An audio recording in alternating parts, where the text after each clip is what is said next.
Hello, and welcome to Learning from Nature, the Biomimicry podcast with me, your host, Lily Ehrman. If things sound a little different this season, it's because my world has completely shifted. I recently stepped into a brand new role, one defined by sleepless nights, fierce love, and a lot of spit up. I became a mother. Looking at my baby, the stakes for the future suddenly feel incredibly personal. It's easy to look at the world right now and feel overwhelmed. But nature doesn't panic. It adapts, it regenerates, and it creates conditions conducive to life. So this season, we aren't just talking about cool designs inspired by shark skin or lotus leaves. We are diving deep into hopefulness and radical action. We're exploring how nature's 3.8 billion years of wisdom can help us build a truly life-friendly future for the next generation. Grab your coffee, lace up your walking shoes, and let's learn how to grow forward.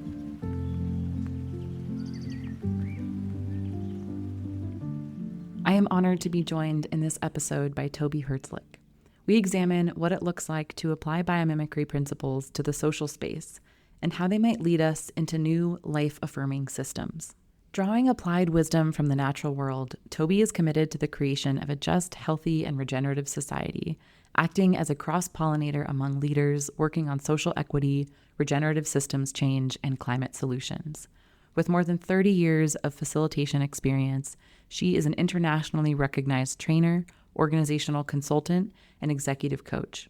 She is founder of Biomimicry for Social Innovation and faculty of Living Systems Leadership, a senior trainer with the Rockwood Leadership Institute, a certified biomimicry specialist, consultant to the Sierra Club and others, and key faculty in Biomimicry 3.8's professional certification program together. I'm so excited to have you here, Toby. If you want to start and please introduce yourself and kind of what you're up to right now. Thank you so much for inviting me to be with you. My name is Toby Herzlich. I use she, her pronouns, and I am the founder and director of Biomimicry for Social Innovation. I work with a great team of people to translate biomimicry, nature's intelligence, into pathways for cultural evolution, for ways that we can apply the brilliance and deep-rooted evolutionary wisdom of the natural world into looking at human systems change, which means leadership, which means organizational change, which means social justice, which means connecting indigenous knowledge and the wisdom of the natural world into practical pathways for how we can address these really important times where we need to figure out how to live on this planet in a regenerative way. So that's what we do at BSI. I'm curious how you got to biomimicry as an avenue to apply in this cultural and social kind of setting. Well, I am not a biologist, and nor am I an inventor or a designer, but I love the natural world. I'm a gardener. I'm a wilderness lover. I'm a hiker. I'm a backcountry skier. So I've always spent a lot of time in nature. And when I first heard about biomimicry, I thought it was fascinating and really interesting, but I never saw a place for myself in it because most of the stories that I was hearing, I'd heard some talks from Janine Benyus. I actually met Dana Baumeister in a leadership training that I was leading with the Rockwood Leadership Institute. She came as a student. That's where we first met, and now we're deep colleagues. I thought biomimicry was so cool, but I didn't think it applied to me and my work because my work had to do with people. And on the weekends, I'd be out in the natural world. And on my birthday every year for many, many years, when I make my lists of what I wanted to do this year, there were these seeds of, there must be something about ecology and leadership. There must be some way, there's some connection between my love of nature and my purpose about cultivating the collective intelligence of humans. And I started asking, well, why not? Why can't we create healthy, thriving human systems that are modeled after healthy, thriving ecosystems? So there was a series of relationships that happened, starting with meeting Dana at that leadership training. And I also met Bryony Schwan, who was the founder of Biomimicry Institute. And she introduced me to Janine at a Pioneers conference. Now I consider all of those women mentors of mine. They're the shoulders that I stand on, along with the shoulders of all these ecosystems, some of whom have shoulders and some of whom don't, and organisms. But I got interested, but it was my experience and capacity as a facilitator and a trainer and somebody who brings human systems together that put me into contact with the people who were spending all their time thinking about biomimicry. And I did a trade of some work for the Biomimicry Institute and what was then the Biomimicry Group. They asked me to help them look at how to pull their system together and facilitate that process. And we did an exchange to do a week-long immersion in South Africa, learning from nature. That's where I met Janine, and we became friends. And we just kept working together in that way, in a mutualism where I had a lot to learn and I had some things to share. And it made it very clear to me that, yes, there is a pathway here. We can learn from the natural world to inform human systems change. And I was in the inaugural biomimicry specialist certification, which at that point was an 8-month program. And coming out of that, I said, let's do this. I'll create a website and a business card that says Biomimicry for Social Innovation, and let's see who comes. Let's put out a big tent. Who's interested in the human systems, the human culture application of nature's intelligence? Let's start that conversation. And people were interested.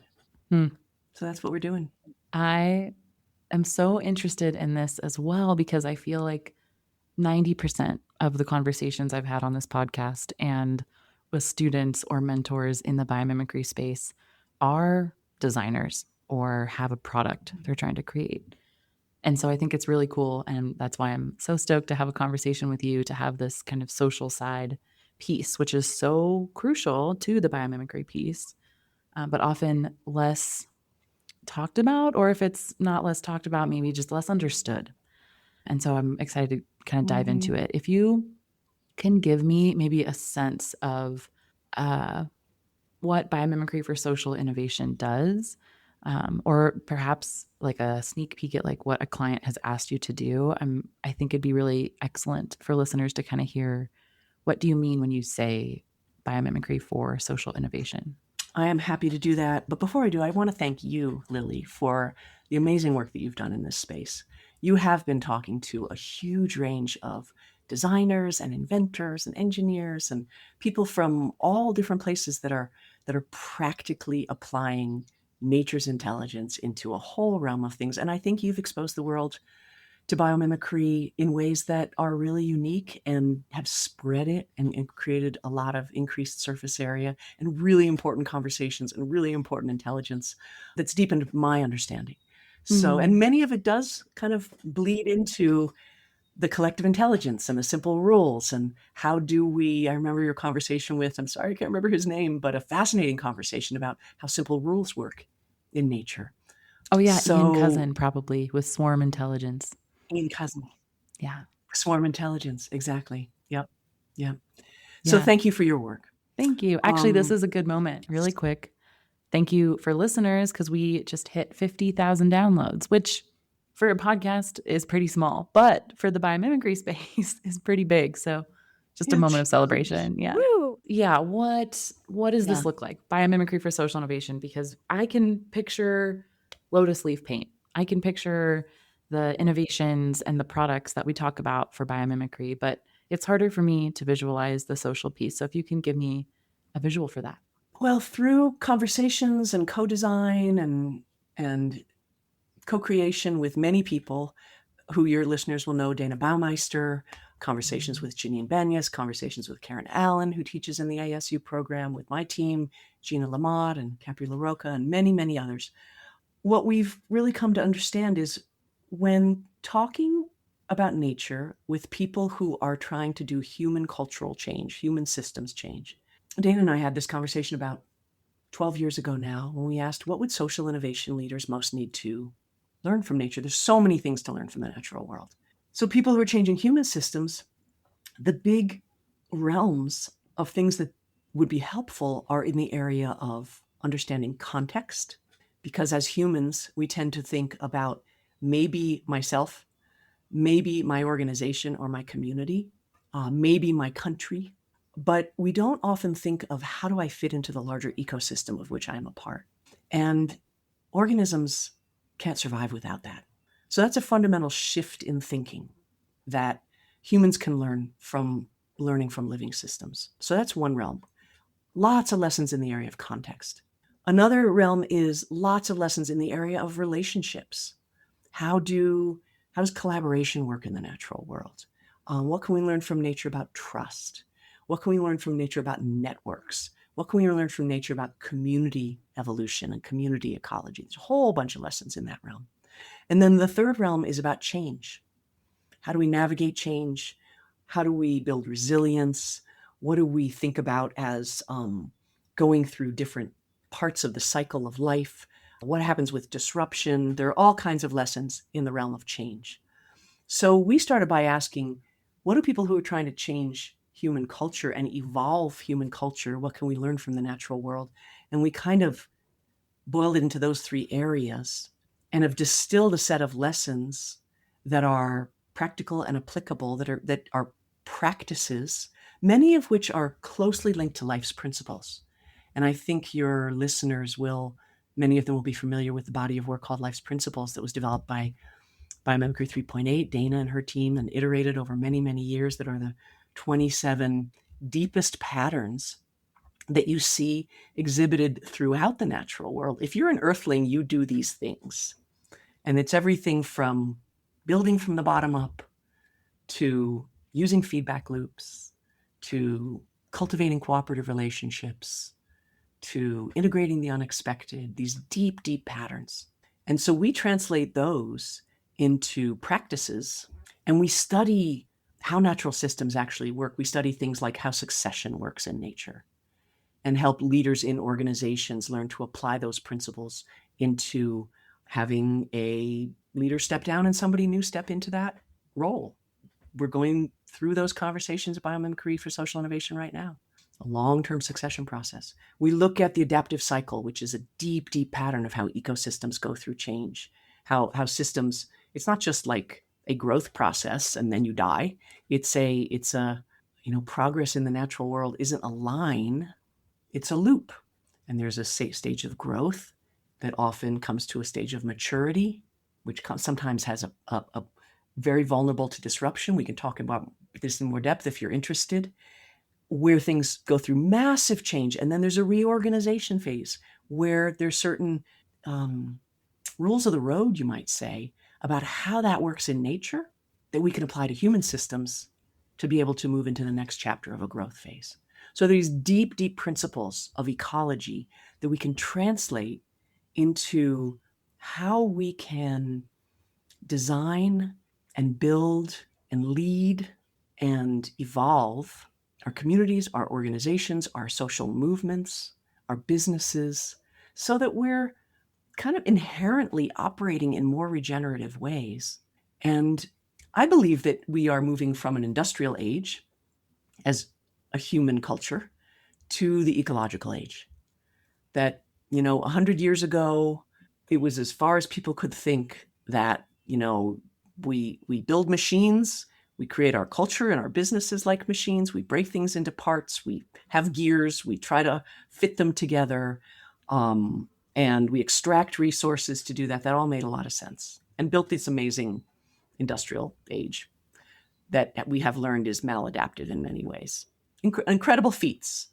Look at bridges, right? Look at going to space, incredible things, but maladaptive in terms of living in a regenerative way on this planet. And the problems that have emerged from that are so interconnected and so intertwined and affect our culture and have left people out. And now we're entering a time where we need to be much more interdependent in our thinking, much more inclusive in who we bring into those conversations, much more complex in how we think about the ways that the solutions can fit together. And so who do we look for as guidance on how to be interdependent and inclusive and complex and dynamic and always changing? Mama Life. That's what nature embodies all the time. Yeah. Wow. Okay, you said a few things that I want to return to. The first one is we're evolving from this industrial age.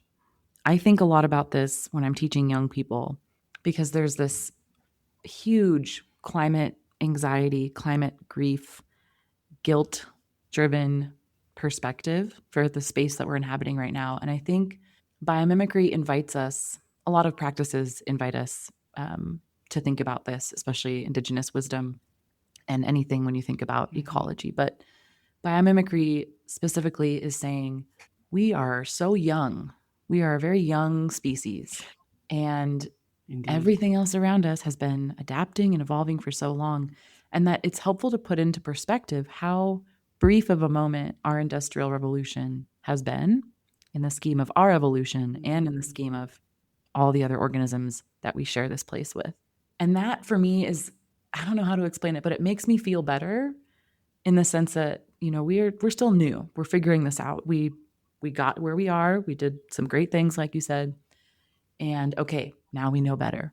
What's next? And I think this is part of that, which is really reassuring. And I'm thinking about this too in the context of motherhood and how I'm going to explain the moment we're in to my daughter. And I just wanted to highlight that. I think we're young. We share this place with a lot of other cool critters. And yes, we've made mistakes, but in the scheme of things, we're still learning and we have a long way to go and a lot of improvement to be made.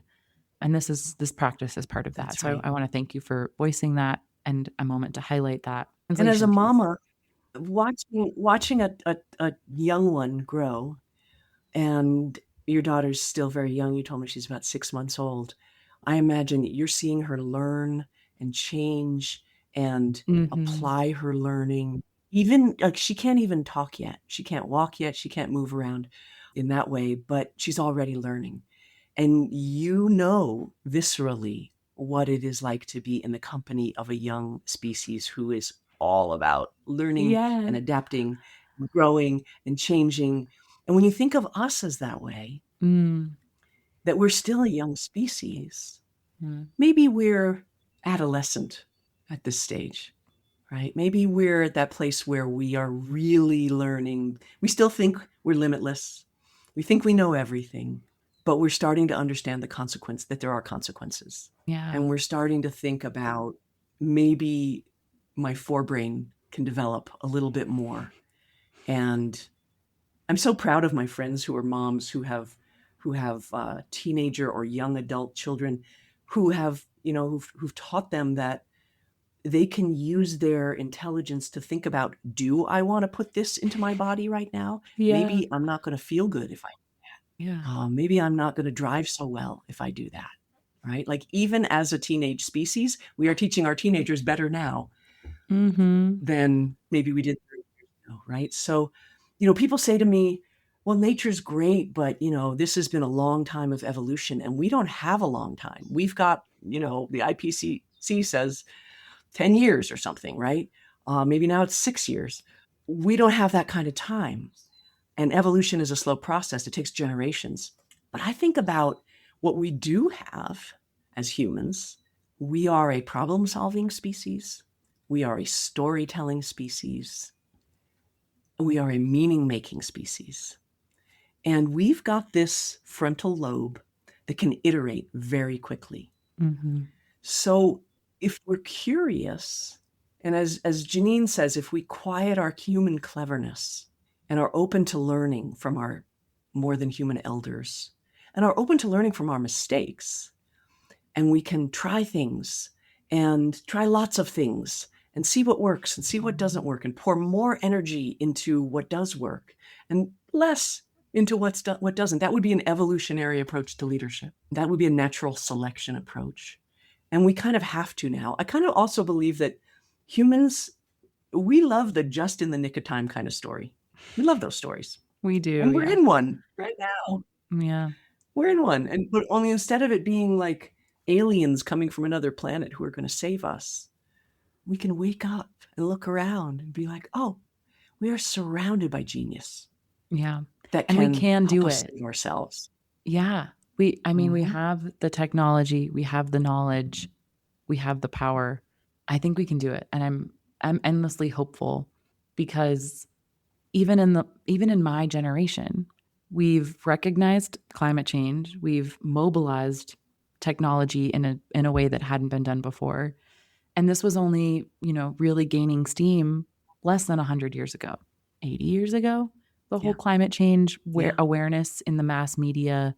I'm thinking like Rachel Carson's Silent Spring. And we've done so much since then in this tiny, tiny period of time. So, yes, all that to say, I think it's possible. And we have all these incredible experts that are saying it's possible. We have the technology. We still need some things to change, but we can do it. And biomimicry, I think the age of ecology, like you said, it's going to be a crucial component to that. We're in a very challenging time in terms of human society right now. The rise of authoritarianism in the United States and all over the world, the disparateness of those who have massive amounts of wealth and power and those who don't. There's lots of things about our social condition that are pretty scary right now. And I pay attention to that every day. One of the things that I'm most excited about is we're starting to see ways that biomimicry can be applied into democracy and into fighting authoritarianism. And next week, Dana and I are bringing together a cohort of, we're doing a workshop called Discover Nature's Genius for Social Innovation. We've been doing this many times. And this particular cohort, one of our colleagues and students, Stash Kotler, who's in the master's program at AS, she works very closely with frontline democracy leaders in the social justice world. And she and also some other people from our networks through BSI, about half of the group is people working on community organizing, political change, democracy, fighting authoritarianism. These are not biologists. These are people new to biomimicry, and they're coming to learn from nature in ways that they can apply it into their system. So I'm seeing really exciting things happen. And, we put out a big tent for BSI, for Biomimicry for Social Innovation, to see who would come. And who's coming are people who are changing the way that they do environmental activism, people who are changing the ways that they do democracy building, people who are changing the ways that they do education in schools, people who are changing the ways that they do community organizing. It's just very, very exciting to see people in slow ways, in steady ways, shifting the way that they think, which then shifts the way that they guide their organizations. And I wish I could say that we have, 20 strong case studies of different organizations and here's where they started and here's where they've come. I think that we are in the beginning stages of probably 100 of those. And it's still very emergent. But in terms of people taking these lessons on and taking nature's guidance on as practice, it's popping up everywhere. And I think it's just going to reach a threshold where asking how does nature do it in terms of how we guide our social systems will become a natural and common way of practicing.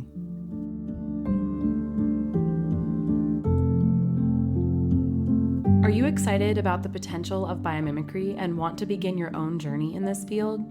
Take the short course set from Learn Biomimicry and kickstart a nature-inspired future. Use my code LEARNINGFROMNATURE, that's all one word with no spaces, to save $60 when you purchase the Biomimicry short course set. Just head over to learnbiomimicry.com/learningfromnature. You're connecting some of these pieces for me that I want to voice. I think this movement building across sectors is really hopeful, like kind of we were talking about. And from my experience teaching young people, this kind of climate grief and this idea that we need to save nature is really at the forefront of people's minds, especially like in Colorado. I'm watching our mountains and our forests burn. You mentioned the adaptive cycle. It's kind of this like destruction, right? And sometimes it's needed. I think at this scale, it's probably pretty damaging. But despite that, there will be some things that grow and new things are able to move into different areas, or that succession is able to happen because of the destruction. And I think biomimicry, especially in the social sense, and learning from nature in this way helps move us from this like we need to save nature into nature as partner, as mentor, as inspiration, as an anecdote, right, to this climate despair. How do we awaken this kind of new cultural agency in an era that's not so reliant on fossil fuels and fascism? Fossil fuels and fascism. Gotta go. Yes. So yeah, I think that's not really a question, but I think I just want to riff on that of like how are you seeing that take shape in the social organizing justice movement? And what does it look like Mm. to translate some of these biological strategies, ecology, systems level strategies that you kind of been hinting at into change? I can think about it for a product or for a process, for chemistry, but what does it look like at the systems level when we do that on a massive level and maybe, starting with just the seeds. But yeah, help me visualize this a little bit. There's a lot there and a lot of places to go. I think you're pointing towards some really important things, Lily. You talked about this shift from, we're at this moment where saving nature, we kind of do need to save nature from our own folly, right? Massive forest fires are happening because we thought that, I live in New Mexico where Smokey the Bear was born, and 100 years of fire suppression has come since because humans thought that they needed to keep forests from burning. And now we have catastrophic fuel loads in our forests that are subject to climate change in very, very dry conditions. How do we work with that, right? Are we saving the forests? Are we, Janine talks often about helping the helpers. How do we shift our mindset from even saying saving the forests puts us in some kind of supremacy mode. Mm-hmm. And yet we do need to clean up our messes, and we do need to take care of the damage that we've done through our extractive practices. So it's a very complex time where we need to take care of our home in fundamental ways. Conservation is critical. Protecting wild lands, who will be our teachers in ways we don't even know yet, absolutely essential. Learning from those wildlands as we protect them, as we restore them, and as we mimic their processes in places that can no longer be protected or restored. All critical human purposes. And taking their deep wisdom as the foundations of how we do that work. So I'll give you an example of the ways that we do our work and how it affects organizations doing their work. There's a rainforest protection group up in the Pacific Northwest called Canopy, and it's a fantastic group led by a woman named Nicole Ryder and a bunch of other amazing women and men who are part of that team. And they're a small nonprofit, and they approach their work of protecting old growth forests in Canada and around the world by working with the companies who use rainforest products as raw materials. And they came to us a while back and said, okay, here's our challenge. All of our work is reliant on relationships. We build relationships with supply chain executives in companies that turn forests into paper or fashion. And we help them move from being destroyers of the forest to being champions of forest health. And we have ways that we do that, of helping them move through that process, but it's all dependent on building trusted relationships with them. And people leave companies, they go get their dream job somewhere. What can we learn from the natural world? How does nature build enduring partnerships that can survive disruption that last over time? How does nature do partnership and collaboration? So we went deep into the biological literature. We looked at 100 different examples of interspecies partnership. In biology, it's called mutualisms. And we looked for the deep patterns that exist across all of them, whether it's pollinators and flowers, whether it's lichen, which is an obligate between a fungi and help me here. The algae. Yeah. The algae. Yep. A fungi and algae come together and create lichen, right? Or wolves and ravens who are hunting partners, right? And 97 more, right? What are the deep patterns that exist between all of them? And we translated those as the 4 key criteria for enduring partnerships. And when you look at those, these are things that 3.8 billion years of intelligence tells us these things should be in place if you want to have a collaboration that works over time. And very simply, what they are is There's got to be a net benefit for both parties where that creates a reinforcing feedback loop where they want to come back for more, and they're bringing different things to the table. So let's look at ravens and wolves, because a lot of people don't know that they're partners, right? The ravens fly up high and they can look across the landscape and see the prey, and they call out to the wolves. They're like, "Ah, here they are." And then the wolves come running across the tundra, take down the prey, slice it open, and then they share the feast, right? So they're bringing different things to the table. It's a net benefit for both. It keeps them coming back for more. It creates a reinforcing feedback loop.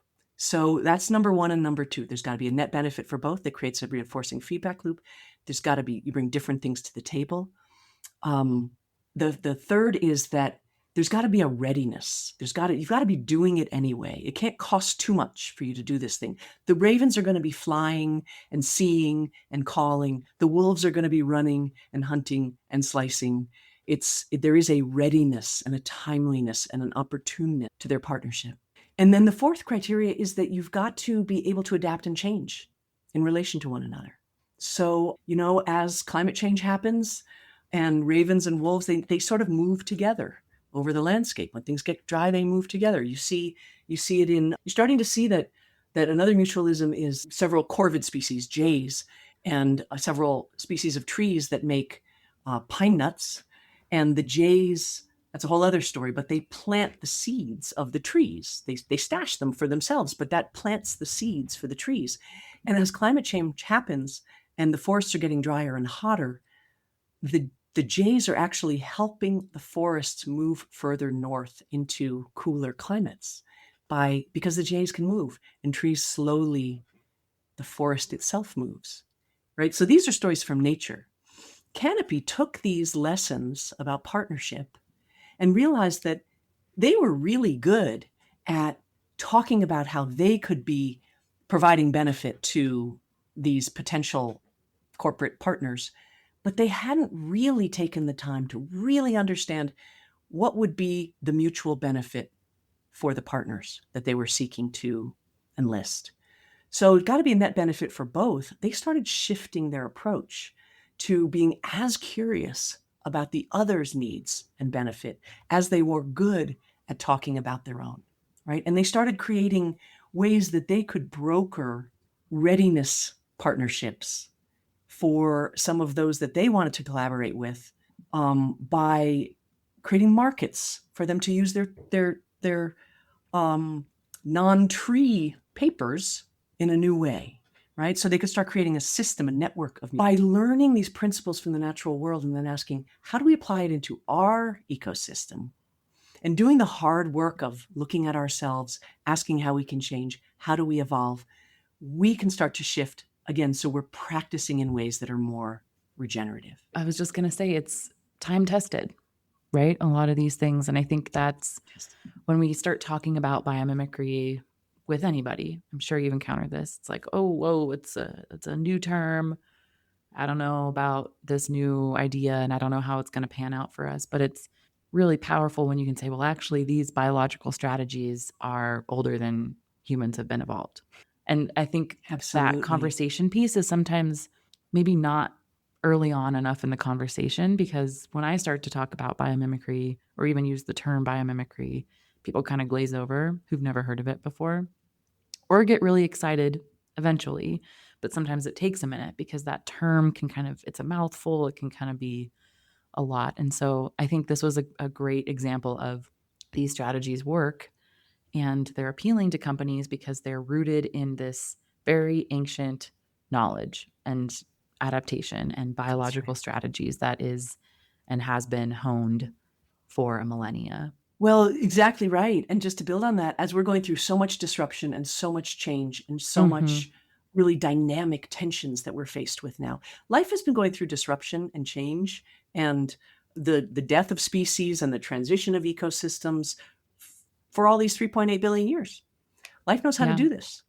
And so we can learn how to do it too.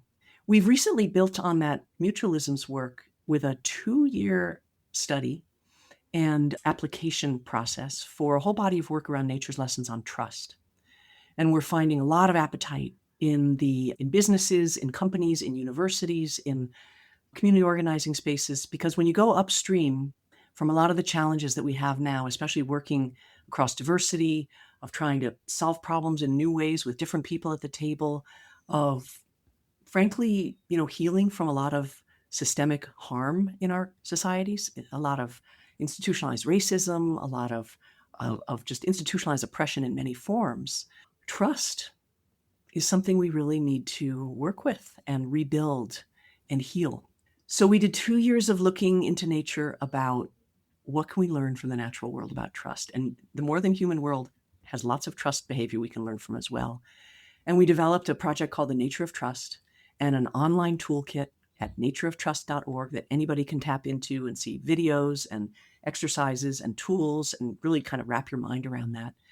BSI is about to offer a 10-week Nature of Trust, we're calling it a collab, where people will come. It starts on September 17th, where people will come and bring their trust challenges and work together with other folks who are also interested in these and really learn this material in a deep way and work together over the course of 10 weeks to learn and apply and practice and try it again. And we're finding a lot of people are really interested in this.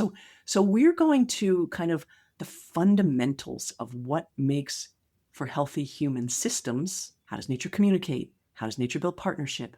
How does nature organize in networks? How does nature do decision making? How does nature lead? How does nature go through change?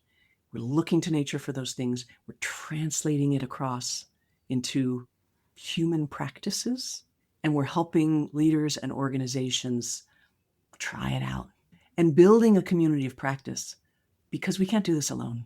We're still babies as a species.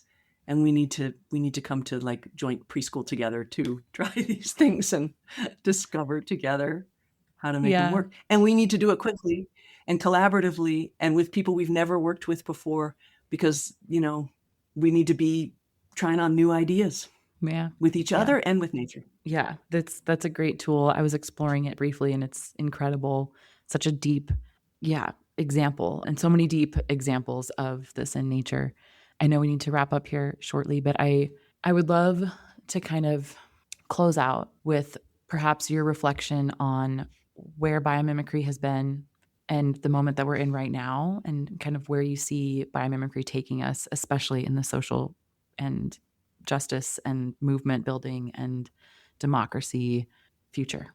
Well, thank you. Wow, that's a great big question. I would say that where we as a human culture are now is a lot of the systems that we've built, they really do need to kind of come apart and get recreated in a new way, right? And we get scared, obviously, and we get a little nervous and we get anxious as we see things start to fall apart. But, our economic systems aren't working for everybody. And the way we live on the planet is not effective in the long term. And our systems of government are not equitable. And so a lot of stuff needs to break down.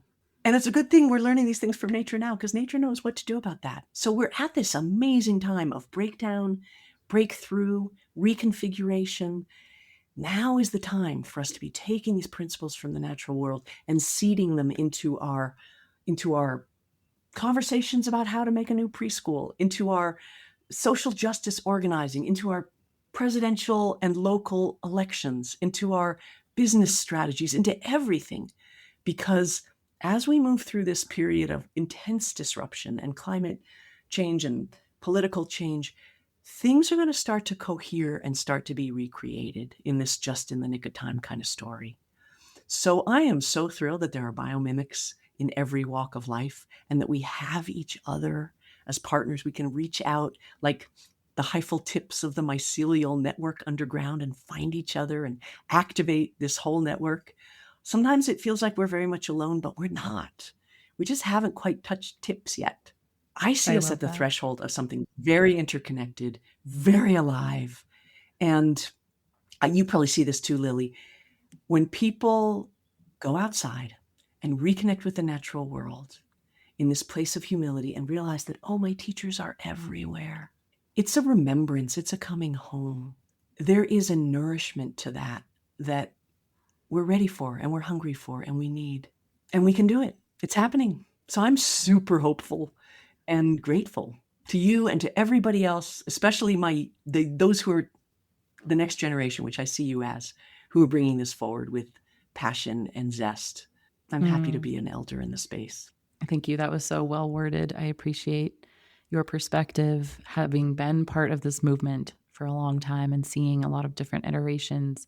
And yeah, we have the tools, we have the inspiration, we have all the mentors we could need, and each other, which is, fuel for a new ecosystem. We're part of that new succession. How do we plant the seeds that we want for the future, and what does that look like? I don't know all the answers, but I know I'm going to be right there alongside everyone planting seeds. I'll leave you with one last thought. That's a deep principle from applying biomimicry to social innovation, which is that we can't actually force behavior change. When you start studying the natural world and look closely, you realize that what we can do is change the conditions. We can change the context. We can create healthy habitats. We can connect habitats. We can, as Janine says, and it really has become the mantra for biomimicry, we can create conditions conducive to the kind of change we're trying to make in the world. And if we remember that as change makers, as social innovators, and ask ourselves every day, how am I connecting to the web of life? How am I creating conditions for a life-affirming future? How does this next conversation I'm going to have create conditions for something new to emerge that we don't even know yet?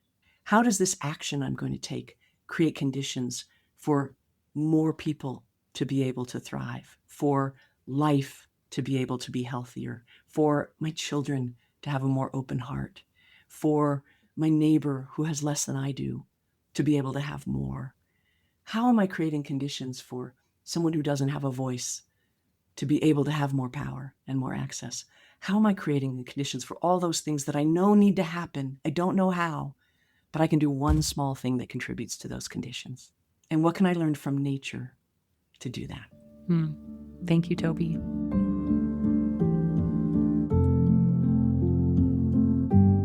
This episode is sponsored by Learn Biomimicry, and audio editing is by Pine Peak Productions. Thank you for listening, rating, reviewing, and sharing this podcast with your own ecosystems. We have podcast merch available at learningfromnature.earth. Here's to spending more time outside and planting seeds for biomimicry to take root everywhere.